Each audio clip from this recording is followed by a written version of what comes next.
जुर्म की दुनिया अजीब है। कभी कभी अपराध के रास्ते पर वो लोग भी चल पड़ते हैं जिनके दिमाग की चमक दुनिया को रोशन कर सकती थी। आज हम एक ऐसे ही शख्स की कहानी जानेंगे जिसका दिमाग इतना विलक्षण था कि उसकी तुलना अल्बर्ट आइंस्टीन से की जाती थी। जरा सोचिए, एक ऐसा इंसान जिसका IQ 167 हो, जबकि 130 से ऊपर वाले को ही जीनियस माना जाता है। ये कहानी है एक ऐसे असाधारण प्रतिभा वाले युवा की जिसने हार्वर्ड यूनिवर्सिटी से पढ़ाई की और महज 25 साल की उम्र में प्रोफेसर बन गया। लेकिन फिर अगले 2 दशकों तक उसने अमेरिका की सबसे ताकतवर जांच एजेंसी FBI को अपनी उंगलियों पर नचाया और आखिरकार अपनी ही शर्तों पर पुलिस के सामने भी आ गया। ये सिर्फ एक आतंकी की कहानी नहीं है, ये एक सनकी, एक आतंकवादी और एक जीनियस के जटिल जीवन का खाका है। उस विलक्षण दिमाग वाले शख्स का नाम था टेड कजिंस्की। उसका जन्म 1942 में शिकागो, अमेरिका में हुआ। बचपन से ही वो गणित में माहिर था, एक सच्चा चैंपियन। जब उसका IQ 167 निकला तो ये साबित हो गया कि वो सिर्फ तेज नहीं बल्कि एक दुर्लभ प्रतिभा का धनी था। उसकी बुद्धिमत्ता का असर उसकी पढ़ाई में साफ झलकता था। सिर्फ 16 साल की उम्र में उसे प्रतिष्ठित हार्वर्ड यूनिवर्सिटी में स्कॉलरशिप पर दाखिला मिल गया। हार्वर्ड से बैचलर्स की डिग्री लेने के बाद उसने मिशिगन यूनिवर्सिटी से गणित में मास्टर्स और फिर PhD की उपाधि प्राप्त की। वो अपने हर इम्तिहान में अव्वल आया, दूसरा स्थान तो कभी उसके खाते में आया ही नहीं। उसकी समझ और कुशाग्रता उसके परिणामों में स्पष्ट दिखाई देती थी। उसी दौरान उसने एक रिसर्च पेपर लिखा जिसके बारे में उसके गुरुओं ने कहा था कि शायद पूरे अमेरिका में बमुश्किल 10 या 12 लोग ही उसे समझ पाएंगे। उसने अपने समय से कहीं आगे की बातें लिखी थी। उसका करियर बिल्कुल सही राह पर था, सब कुछ शानदार लग रहा था। PhD पूरी करने के बाद टेड को महसूस होने लगा कि ये परीक्षाएं, ये पूरा शिक्षा तंत्र उसके स्तर का है ही नहीं। उसे सब कुछ बेहद आसान और उबाऊ लगने लगा। उसे लगता था कि जो वो सोचता है, जो वो लिख सकता है, उसके मुकाबले ये परीक्षाएं कुछ भी नहीं है, बस 10% भी नहीं। उसकी बुद्धि इतनी तेज थी कि जीवन में दी गई हर परीक्षा उसे बच्चों का खेल लगती थी। धीरे धीरे इन विचारों ने उसके मन में घर कर लिया कि ये सब व्यर्थ है। PhD पूरी करने के बाद टेड कैलिफोर्निया चला गया और सिर्फ 25 साल की उम्र में बर्कले यूनिवर्सिटी में असिस्टेंट प्रोफेसर बन गया। लेकिन 1971 तक आते आते उसे लगने लगा कि उसके आसपास के लोग उतने बुद्धिमान नहीं हैं और वो खुद को सबसे अलग पाता था। जीनियस लोगों के साथ अक्सर ऐसा होता है। इस दुनिया से उसका मोह भंग हो गया। अचानक 1971 में उसने बर्कले यूनिवर्सिटी से असिस्टेंट प्रोफेसर के पद से इस्तीफा दे दिया। वहां से निकलकर वो मोंटाना राज्य के लिंकन शहर से दूर एक वीरान इलाके में चला गया जहां कोई आबादी नहीं थी। उसने वहां एक साधारण सी झोपड़ी बनाई और रहने लगा।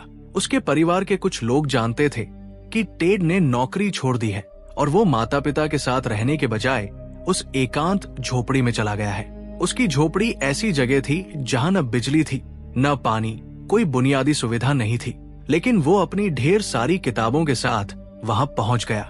कुछ दिनों तक परिवार ने पूछताछ की, फिर वे भी मान गए कि उसका दिमाग ऐसा ही है और उसे भूल गए। 1971 से लेकर अगले 6-7 साल तक वो अमेरिका की चमक दमक से दूर हार्वर्ड से पढ़ा हुआ, बर्कले में पढ़ाया हुआ, जीनियस, दुनिया और इंसानी आबादी से कटे हुए उस वीराने में रहने लगा। इस दौरान उसने क्या किया, किसी को कोई खबर नहीं थी। उसके दोस्त भी कम थे और वो कम ही लोगों से बात करता था, इसलिए किसी को उसकी परवाह भी नहीं थी। 25 मई 1978 टेड के एकांतवास के लगभग 7 साल बाद पहली अजीब घटना हुई। नॉर्थ वेस्टर्न यूनिवर्सिटी के इंजीनियरिंग विभाग के प्रोफेसर क्रिस्टन लिनॉय के घर पर एक पोस्टल कर्मचारी एक पैकेट लेकर आया। भेजने वाले का नाम नहीं था और रिटर्न एड्रेस प्रोफेसर क्रिस्टन लिनॉय का ही था। प्रोफेसर को संदेह हुआ। उन्होंने पुलिस को बुलाया। पुलिस ने सावधानी से पैकेट खोला और एक धमाका हुआ। धमाका जोरदार नहीं था, लेकिन पुलिस अधिकारी और पोस्टल कर्मचारी को चोटें आई। प्रोफेसर सुरक्षित थे। पैकेट में एक बम था, लेकिन वो बहुत आधुनिक नहीं था। पुलिस ने जांच की, लेकिन मामूली नुकसान के कारण मामला ज्यादा आगे नहीं बढ़ा। 9-10 महीने बाद उसी यूनिवर्सिटी के एक छात्र को ऐसा ही एक पैकेट भेजा गया, जिससे उसे मामूली चोटें आई। फिर भी इन घटनाओं को पुलिस ने सामान्य ही माना, लेकिन तीसरी घटना ने अमेरिका की सबसे बड़ी जांच एजेंसी FBI को इस मामले में कूदने पर मजबूर कर दिया। अमेरिकी एयरलाइंस की शिकागो से वाशिंगटन जाने वाली एक फ्लाइट में उड़ान भरते ही बैगेज एरिया से धुआं निकलने लगा। इमरजेंसी लैंडिंग की गई और तलाशी लेने पर एक पैकेट से धुआं निकलता मिला। उसके अंदर एक बम था। किस्मत से बम फटा नहीं, जिससे प्लेन में सवार 125 से ज्यादा लोग बच गए। अगर वो बीच आसमान में फटता तो कोई नहीं बचता। जब ये खबर FBI तक पहुंची तो उन्होंने जांच शुरू की। उन्हें पता चला कि ऐसे ही पैकेट पहले भी यूनिवर्सिटी के प्रोफेसर और छात्र को भेजे गए थे। अब FBI ने इस पर ध्यान केंद्रित किया। FBI अभी जांच कर ही रही थी कि यूनाइटेड एयरलाइंस के मालिक पर्सी वुड को भी ऐसा ही पैकेट मिला। पर्सी वुड घायल हो गए, लेकिन बम उतना शक्तिशाली न होने के कारण उनकी मौत नहीं हुई। अब 4 घटनाएं हो चुकी थी, एक प्रोफेसर, एक छात्र, एक प्लेन में और एक एयरलाइन मालिक। FBI ने एक टास्क फोर्स बनाई, लेकिन कोई सुराग नहीं मिला।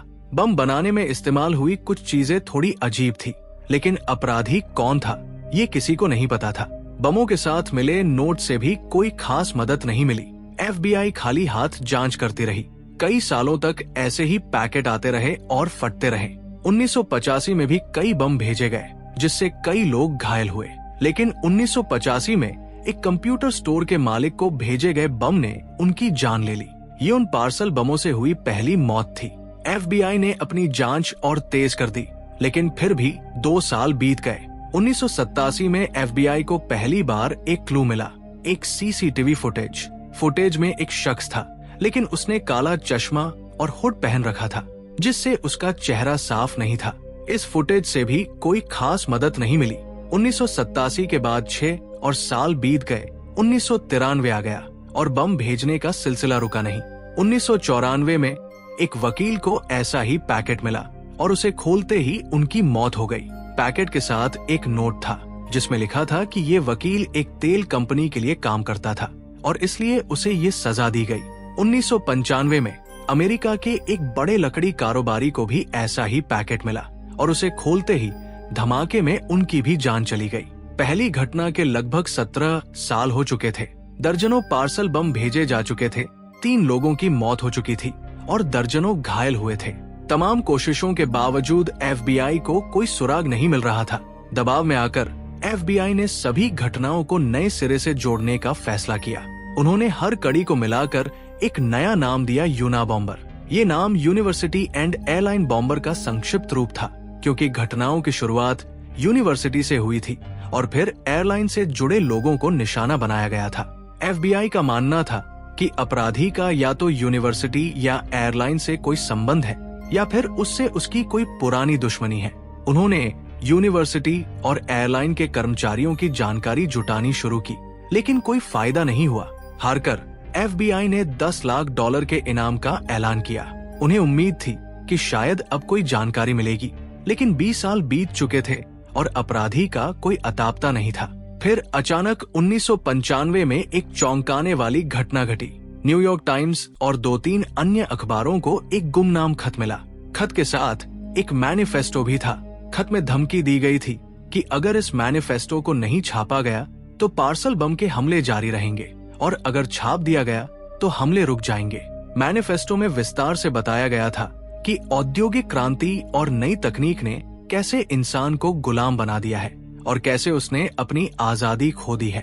उसकी विचारधारा थी कि इंसान को जगाने के लिए धमाके जरूरी है ताकि वे इस तकनीकी गुलामी से बाहर निकल सके। ये खत FBI तक पहुँचे। FBI, जो 20 साल से इस अपराधी को ढूंढ नहीं पा रही थी, अब एक बड़ी दुविधा में थी। अमेरिका आतंकवादियों से बातचीत या समझौता नहीं करता, ये उनका सिद्धांत है। लेकिन यहाँ एक शख्स 20 साल से बम भेज रहा था। 3 लोग मारे जा चुके थे और अब वो हमले रोकने की शर्त रख रहा था। शीर्ष अधिकारियों की बैठक हुई और आखिरकार ये तय किया गया कि चूंकि मैनिफेस्टो में कोई भड़काऊ बात नहीं थी, बल्कि इंसानों की भलाई की बातें थी, तो इसे छापने में कोई नुकसान नहीं है। उन्हें ये भी लगा कि शायद मैनिफेस्टो की लिखावट या उसकी भाषा से कोई सुराग मिल जाए और कोई इसे पहचान सके। FBI ने इजाजत दी और न्यूयॉर्क टाइम्स सहित कई अखबारों में वो मैनिफेस्टो छपा। साथ ही ये खबर भी कि ये पार्सल बम भेजने वाले का खत और धमकी है। अखबार में छपने के बाद FBI ने उम्मीद से इंतजार किया कि शायद कोई आएगा जो इस मैनिफेस्टो की भाषा या शैली से अपराधी को पहचान लेगा।